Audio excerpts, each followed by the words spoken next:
Telangana DWCET or diploma in elementary ఎడ్యుకేషన్కి సంబంధించి entrance test అనేది మనకు 25th May 2025 అయితే కండక్ట్ చేస్తున్నారు.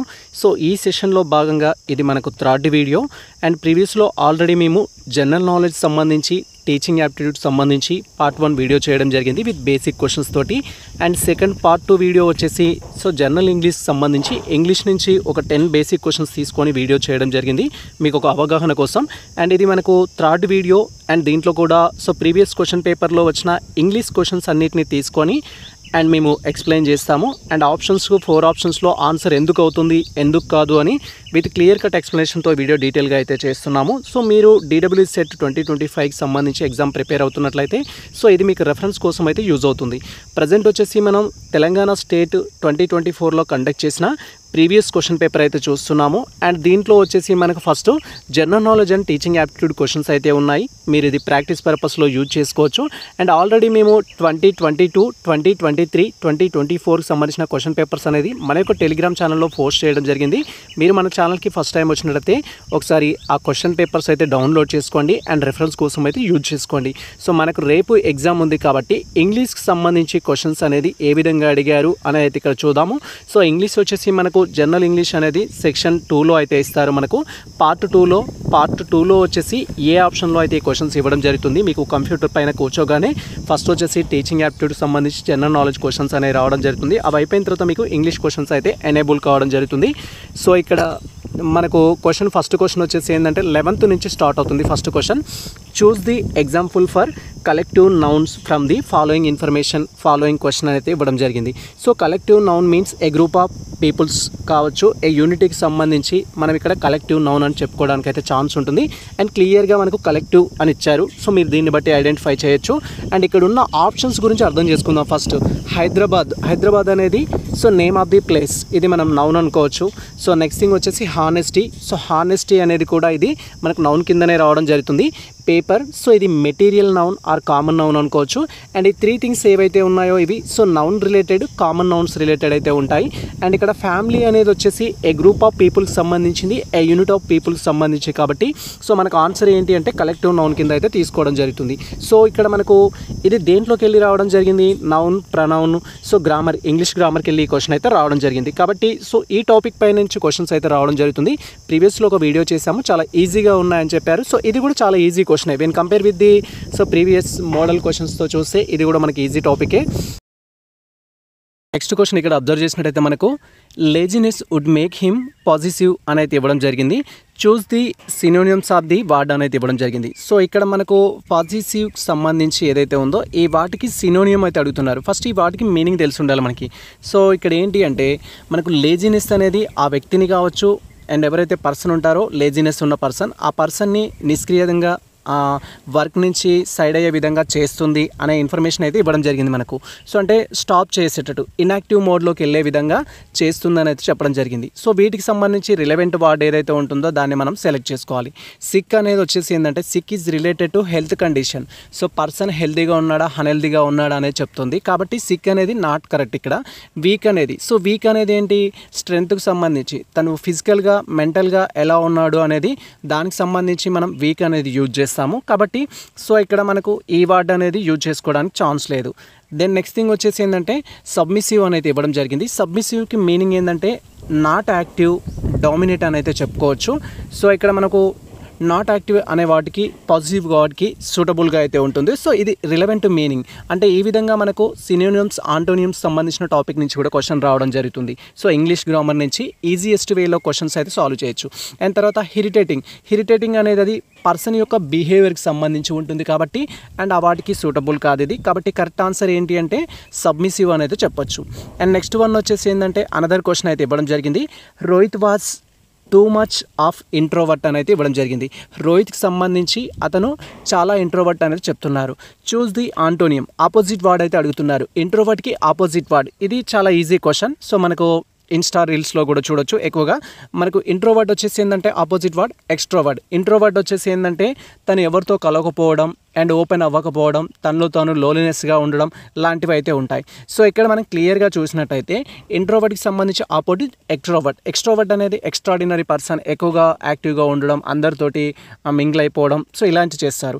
సో ఇక్కడ మనకి లేజీ అనేది ఏంటంటే, సో లేజీ అనేది జస్ట్ లైక్ మనం ప్రీవియస్లో తీసుకున్న వాటికి సంబంధించి సిక్ కావచ్చు, వీక్ కావచ్చు, అలాంటి వాటికి యూజ్ చేసుకోవడానికి సూటబుల్ వర్డ్ అది. సో లేజీ అనేది కొన్ని వర్క్స్ డిలే చేయడం లాంటిది. వీక్ కూడా రిలవెంట్ వర్డే. హ్యాపీ అనేది ఉంది. సో ఇక్కడ పర్సన్ అనేవారు ఇంట్రోవర్ట్ అయినా ఎక్స్ట్రోవర్ట్ అయినా హ్యాపీగా ఉంటారు. బట్ ఈ ఇంట్రోవర్ట్ ఎక్స్ట్రోవర్ట్ రిలేటెడ్ ఇది హ్యాపీ అనేది కాదు. కాబట్టి సో మనకు కరెక్ట్ ఆన్సర్ ఏంటంటే ఎక్స్ట్రోవర్ట్ అనేది మీరు గుర్తుంచుకోవాలి. దెన్ నెక్స్ట్ క్వశ్చన్ వచ్చేసి ఏంటంటే, I drink coffee in the morning dash I drink tea in the evening అనేది ఇవ్వడం జరిగింది. Fill in the blank with the correct word అయితే ఇవ్వడం జరిగింది. ఇది ప్రిపోజిషన్కి సంబంధించిన క్వశ్చన్. ప్రిపోజిషన్ నుంచి మన క్వశ్చన్ అయితే అడగడం జరిగింది. So I drink coffee in the morning but అని చెప్పలేము మనము. సో ఈ రెండింటిని కలిపే వర్డ్లా ఉండాలి. రెండింటిని కలిపే వర్డ్ ఏంటి అంటే ఇక్కడ అండ్ అనేది. సో బట్ అనేది రాదు. ముందు ఒకటి చెప్పేసి నెక్స్ట్ వన్ చెప్పేటప్పుడు అది కాదు ఇది అని చెప్పేటప్పుడు మనం బట్ యూజ్ చేస్తాము. యాజ్ వెల్ యాజ్ అనేది యూజ్ చేస్తాము. బట్ ఇక్కడ యాజ్ మాత్రమే యూజ్ చేశారు. బికాజ్ అనేది మనకు కారణాలు ఎక్స్ప్లెయిన్ చేయడానికి యూజ్ అవుతుంది. ఇక్కడ రీజన్స్ కానీ కారణాలు కూడా మనం ఎక్స్ప్లెయిన్ చేయట్లేము. సో కాబట్టి ఇక్కడ ఇచ్చిన క్వశ్చన్ ఏదైతే ఉందో, సో నేను కాఫీ తాగుతాను, టీ తాగుతాను, మార్నింగ్ కాఫీ తాగుతాను, ఈవినింగ్ టీ తాగుతాను అని చెప్పాలంటే మార్నింగ్ కాఫీ మరియు ఈవినింగ్ వచ్చేసి నేను టీ అనేది తాగుతాను అని అయితే మనం మెన్షన్ చేయాల్సి ఉంటుంది. కరెక్ట్ వర్డ్ వచ్చేసి అండ్ అనేది ఉంటుంది. దెన్ నెక్స్ట్ వన్ వచ్చేసి India is the largest dash of rice. ఇండియాకి సంబంధించి ఒక క్వశ్చన్ ఇచ్చారు అండ్ దాంట్లో మనకు డాష్ ఆఫ్ రైస్ అని ఇవ్వడం జరిగింది. Choose the correct option, complete the sentence. ఇచ్చిన సెంటెన్స్ని కంప్లీట్ చేయడానికి అండ్ ఆప్షన్స్ నుంచి కరెక్ట్ ఆప్షన్ సెలెక్ట్ చేసుకోమనేది చెప్తున్నారు.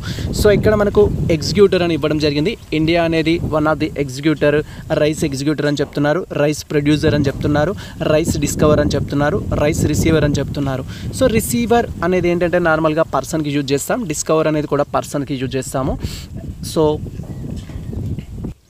సో రైస్ అనేది ఇక్కడ ఏంటంటే ఒక one of the growing craft కాబట్టి సో గ్రోయింగ్ సంబంధించి ఇక్కడ ప్రొడ్యూసర్ అనేది చెప్పుకోవచ్చు. మన ఇండియా అనేది వచ్చేసి ఏంటంటే India is the largest of rice అని చెప్పొచ్చు, లార్జెస్ట్ రైస్ ప్రొడ్యూసర్ అనేది చెప్పొచ్చు కంట్రీస్ పరంగా.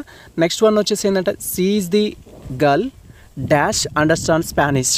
సో తను ఒక అమ్మాయి అని చెప్తున్నారు, తను ఏం చేస్తుందంటే స్పానిష్ లాంగ్వేజ్ని అండర్స్టాండ్ చేసుకుంటుంది అని చెప్తున్నారు. Fill in the blank with the appropriate word అనేది చెప్పడం జరిగింది. సూటబుల్ వర్డ్ని అయితే యూజ్ చేయమంటున్నారు. వెన్ అనేది ఇవ్వడం జరిగింది. When is related to time అని చెప్పొచ్చు. విచ్ అంటున్నారు, సో విచ్కి సంబంధించి ఇచ్చారు అండ్ హూమ్కి సంబంధించారు. అండ్ ఇక్కడ సూటబుల్ క్వశ్చన్ ఏంటి అంటే షీ అనేది ఏంటంటే ఇక్కడ సింగులర్ వర్డ్ కాబట్టి సో మనం హూ అనేది అయితే యూజ్ చేస్తాము. అండ్ రిమైనింగ్ 3 థింగ్స్ కొన్ని టైమ్స్ని తెలియజేస్తాయి, కొన్ని పర్టికులర్ ఇన్సిడెంట్స్ని తెలియజేస్తాయి కాబట్టి సో ఇక్కడ హూమ్ అనేది మనం యూజ్ చేసుకోవడానికి ఛాన్స్ ఉంటుంది. అండ్ ఇలాంటి క్వశ్చన్స్ కూడా మనకు రావడానికి అయితే ఛాన్స్ ఉంటుంది. కాబట్టి ఇలాంటి క్వశ్చన్స్ వచ్చినప్పుడు వెన్ అనేది సో టైంని పర్టికులర్ టైంని తెలియజేయడానికి యూజ్ చేస్తాము. అండ్ విచ్ అనేది వచ్చేసి ఏంటంటే ఆబ్జెక్ట్ని తెలియజేయడానికి యూజ్ చేస్తాము. సో మన దగ్గర ఉన్న ఆబ్జెక్టివ్స్ ఏవైతే ఉంటాయో వాటిని చూపించడానికి యూజ్ చేస్తాం. పర్సన్స్కి యూజ్ చేయం విచ్ అనేది. అండ్ హూమ్ అనేది ఇక్కడ ఆబ్జెక్ట్కి యూజ్ చేస్తారు కానీ సబ్జెక్ట్ అనేది దీంట్లో మెన్షన్ చేయకూడదు.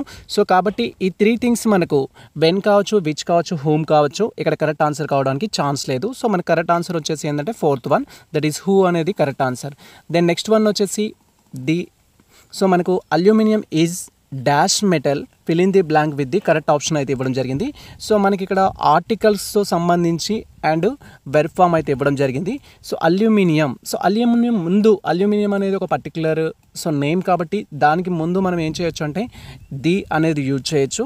But aluminium is dash metal అంటున్నారు. సో మెటల్ అనేది సో మెటల్కి సంబంధించి ఇచ్చారు కాబట్టి ది యూజ్ఫుల్ మెటలా, యాన్ యూజ్ఫుల్ మెటలా, నో ఆర్టికల్ వచ్చేసి యూజ్ఫుల్ మెటల్ అనేది మనకు మెన్షన్ చేయాల్సి ఉంటుంది. సో మెటల్స్ చాలా ఉంటాయి కాబట్టి సో ఇక్కడ మనము ఏ అనేది ఎలా వస్తుందని చెప్పుకున్నాము. సో వోవెల్ సౌండ్ అయితేనేమో సో మనకు అక్కడ వచ్చేసి ఏంటంటే యాన్ యూజ్ చేస్తాము. ఇఫ్ అది స్పెసిఫికేషన్స్తో ఉన్నట్లయితే ది అనేది యూజ్ చేస్తాము. అండ్ అది నార్మల్గా ఉన్నట్లయితే ఏ అనేది యూజ్ చేస్తాము. కాబట్టి ఇక్కడ వచ్చేసి ఏంటంటే ఏ యూజ్ఫుల్ మెటల్ అనేది మనం తీసుకోవడం జరుగుతుంది. అండ్ నెక్స్ట్ థింగ్ వచ్చేసి ఏంటంటే so my friend is a dash model అనేది ఇవ్వడం జరిగింది. ఇది easiest question. So role model అని చెప్తాము. సో రూల్ అనేది related to number, rule is వచ్చేసి మనకు పర్టికులర్ ఇన్స్ట్రక్షన్కి సంబంధించి కానీ అండ్ దానికి సంబంధించిన రూల్స్ అండ్ రెగ్యులేషన్స్ సంబంధించి కానీ యూజ్ చేస్తాము. రేర్ అనేది సో మనకి ఇక్కడ ఆబ్జెక్టివ్ అని చెప్పొచ్చు, క్యారెక్టర్ని సో ఐడెంటిఫై చేసుకోవడానికి, ప్రత్యేకతను తెలియజేయడానికి యూజ్ చేస్తుంది. సో ఇక్కడ my friend is a good role model అనేది చెప్తాము. సో రోల్ మోడల్ అనేది యూజ్ చేయొచ్చు. దెన్ నెక్స్ట్ వన్ వచ్చేసి ఏంటంటే choose the correctly punctuated sentence అనేది ఇవ్వడం జరిగింది.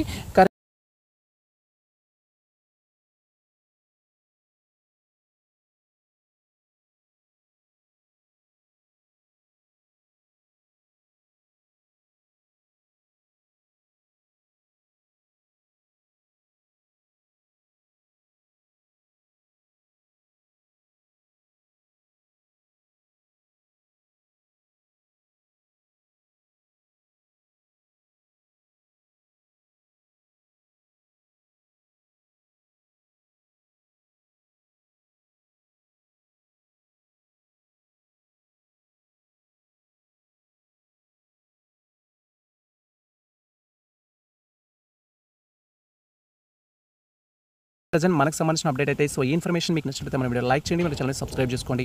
ఇలాంటి లేటెస్ట్ అప్డేట్స్ కోసం మన ఛానల్ని ఫాలో అవుతుండండి. కుదిరితే మీ మిత్రులకు షేర్ చేయండి. All the best all. Thank you for watching this video.